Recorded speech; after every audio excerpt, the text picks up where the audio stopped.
I have a thing for biryani, and I've always been curious, where are the best biryanis here in the UAE?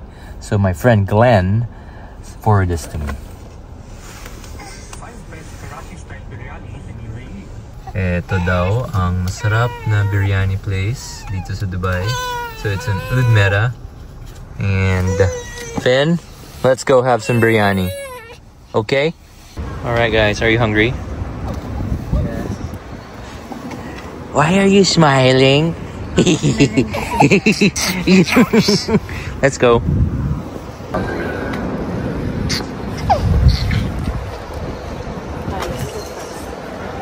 Hindi ako kumain masyado eh.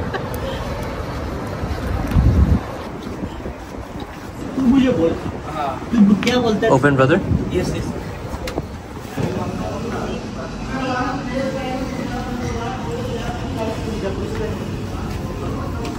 I don't know.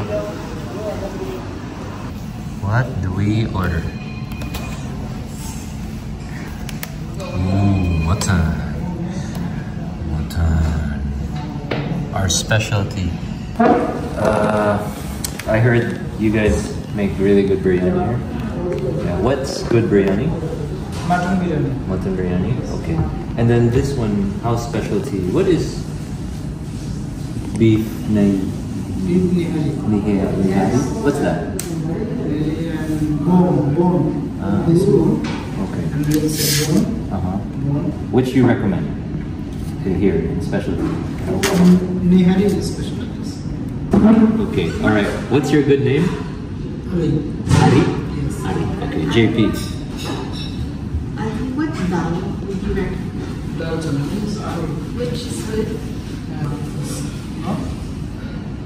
Dal chana, dal mash, shahi dal, dal tarka. उन्होंने बोलते से डाल चना की उन्होंने जो ये कोर्स ना video course You know chana chana?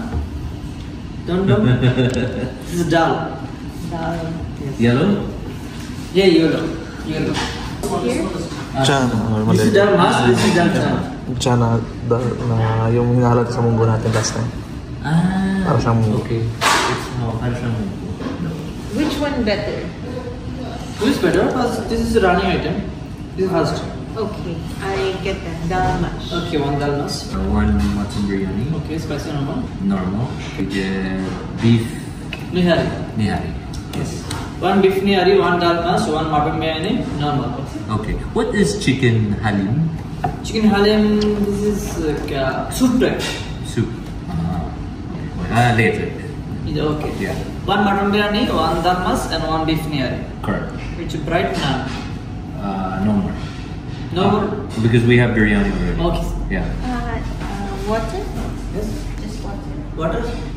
No. Large for all. Just one large. Fasting? Yes. You fasting? Yes, fasting finish. Finished. Fasting 6:24. So what time is 6:20 so 6 p.m. and 6 p.m. 24. Okay. Yeah, Masaya na sila. Imagine kung pumunta tayo dito na 5:30.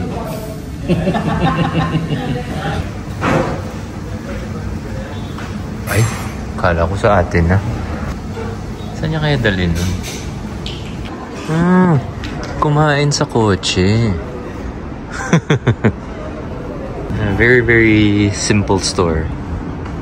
Chuka.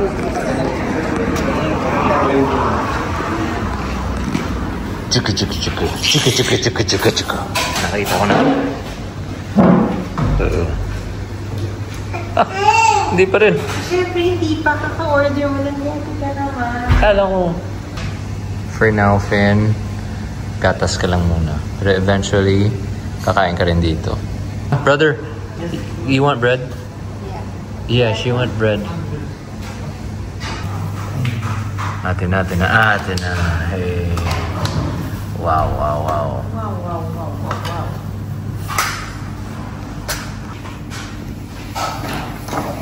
Ito natin lagay.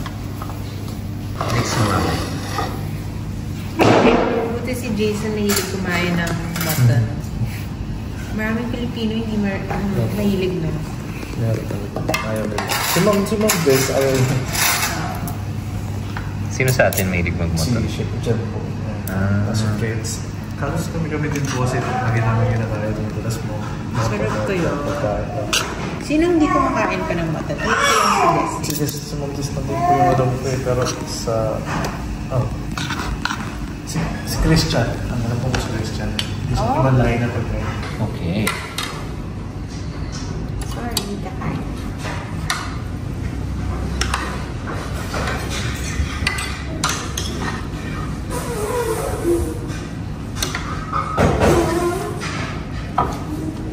Gusto mo ito?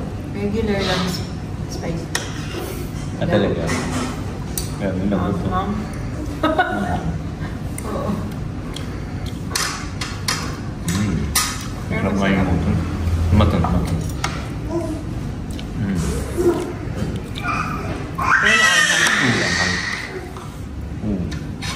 Kaya may yogurt.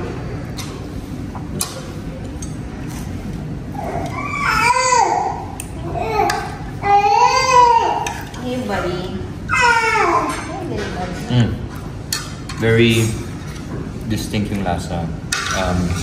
Hindi siya yung biryani na kinakain natin na overpowering yung sauce. And parang nalalasahan mo yung powder na nilalagay nila. Ito parang very natural, no? Bagay nga siya with the yogurt. Oo. Pero tayo natin yung lamb dish natin. Pero imagine, this is... How much is this? I guess basically, ito yung parang kanin palang ulam pa. Diba yung mga lahi nila, they really eat it with their hands. And dapat, ano nga dapat, left or right? Hindi. Dapat right. Right hand, pang food. Kasi yung left daw, pang iba. Huwag ko nang sabihin kasi kumakain tayo. Pero ako kasi lefty ako eh. So, pero ayaw ko magkamay. Gusto ko magkutsara sa nila. Bigtik mo yung lunch o bang lambot. Finish one. Yeah. Tapos hindi siya pressure cooker. Okay, babalik tayo. Sa kanila isang tao lang yan. The bread? This is,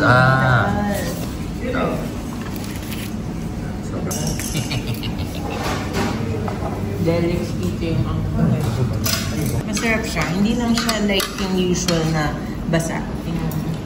So para siyang munggo, na dry munggo. Parang ganun. Pero maangang din siya. This is the... Beef niya. Yeah. Beto na siya. Taste like.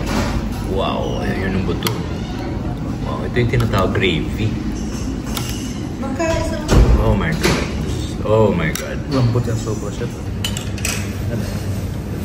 Hindi naman ako nag-fasting, pero hindi ako kumain. Lunch masyado. Tikim-tikim lang. Uy, look at that. Babe, sa'yo ito. Hindi ako mahilig sa Jason ito. bone marrow. Yan yan, Jason. Sakto si Jason kasi bata pa. Ay, anong piraso lang? Tatlo. Ayun yung isa. Saan? One.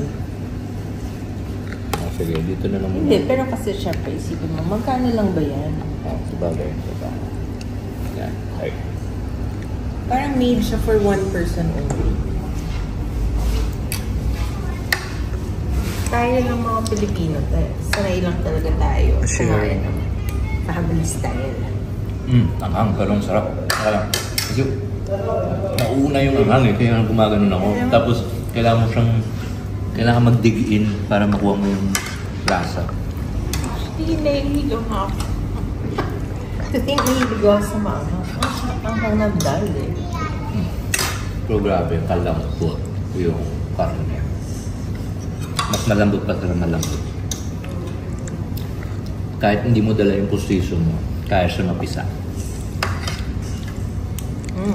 No? Pero yung sauce pa lang masarap. It's very rich and very sobrang Gawa kaya tayo ng adobo version ng ganitong sauce. Thick. thick and very potent. Yes.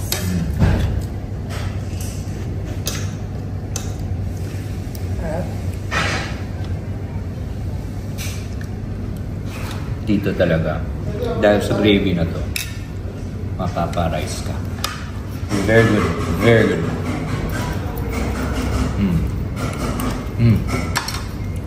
Yung katas ng beef. Tapos konting spices lang. So ito yung luto nila. Hindi siya dinadala sa mga spices or seasoning. Nadadala siya talaga sa slow cook. Kasi lumalabas talaga yung natural flavor ng dish or ng karne. And si Jason ay tumutulo na yung laway niya. Siguro kain ka na rin. So, Thank you, Chef. Salamat po. sauce. Isa pa. And then, boom. Go. Jace, babalik ka dito. Dito po sa Bangan. Sa lahat po na nakailan namin. Grabe. No? Sarap, no? Mag-take out tayo. Dali natin sa kay Paul para ma-try na yung... Paano maging ganito ka lang? Well, babe, sabi niya kasi yung... I think yung collagen, yung mga tendon, napisa na. No? Diba, pag nagluluto tayo ng pares natin, malapot rin siya. Kakain na rin ako. Ito eh. Pwede ka pa kumain yan, Jace. Siguro natin, nagupin natin. Bata ka pa. Kami baka hindi na masyado. Grabe. Kung alam, ito palapag. Talaga? Gusto ko factory siya. Oh. Naku, so may halo tong bone marrow siguro. Grabe guys, seryoso. This is one of the tastiest and most delicious gravy I've ever tasted. Do you agree? Yep. Tama ka. Pa ako umabot sa munggo eh. Mamaya na yan. Teka lang, dito muna tayo. Parang gusto ko uminom para mas masarap. No? San Miguel, no? Sarap. Go, go. Banat.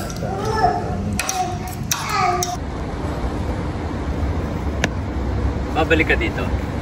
Opo. Kano rin. Sarap. Nangyari, 1976. Ako babalik ako dito. Sarap, grabe po. One of the best street food meal I've had here in Dubai. Why? Because yun nga, it's just so so rich, so honest. I always say that. So wala, it is what it is, pero done really, really well. Imagine kung yung beef pares natin ay ginawa na parang ganito, na pinakuluan talaga ng matagal. Tapos lumapot siya dahil sa tendon, lumapot siya dahil sa bone marrow, lumapot siya dahil sobrang tagal na pakulo. Kaya gusto ko siya. And hindi pa ako nakatikim ng maraming biryani dito sa Dubai. Actually, yung vlog na pinanood natin kanina, panoorin ko pa yan. Baka isa-isahin natin yan para matel talaga natin kung ano yung... Kasi diba, taste is subjective. Pero I guess pag may guide ka and then ma-compare mo yung isa't isa, mas may-educate yung palate mo. Especially sa Pakistani food.